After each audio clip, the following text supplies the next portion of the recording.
I now recognize the ranking member, Mr. Neal, for any questions he might have. Thank you, Mr. Chairman.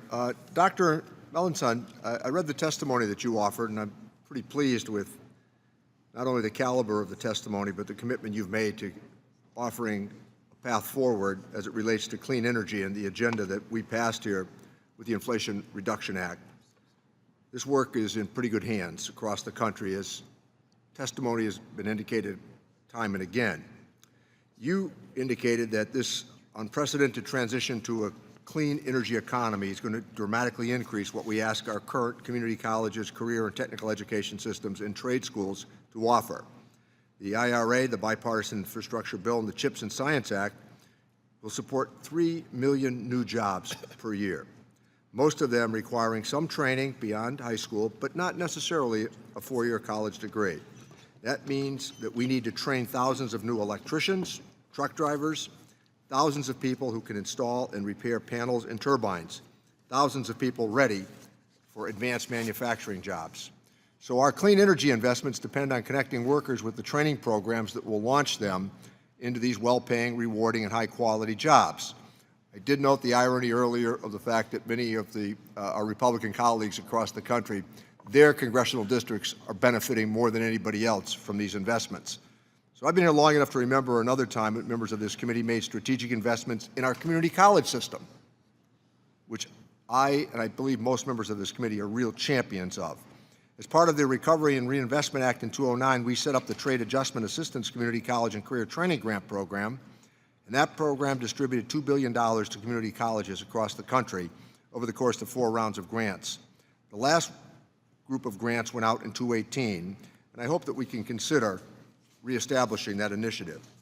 Why don't you, Doctor, tell us about what these grants might mean and the success of the TACT program, and would you consider that a good blueprint for the future?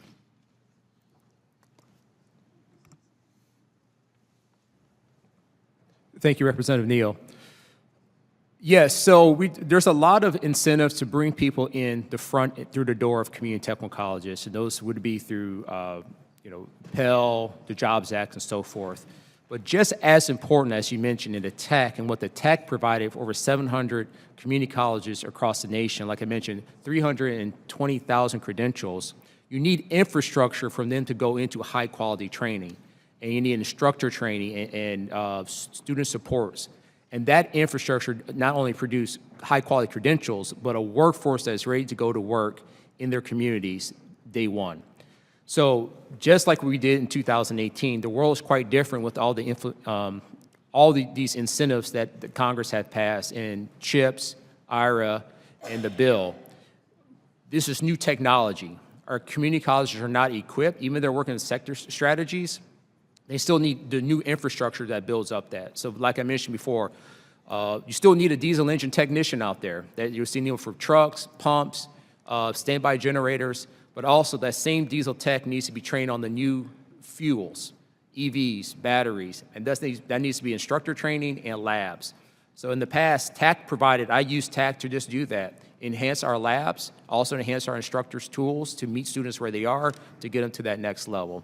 So a phase 2, a round 2 of TAC can infuse our community colleges from coast to coast and border to border, providing that state-of-the-art technology to help employers and to help people become from self-sufficiency, from dependency to self-sufficiency within their communities.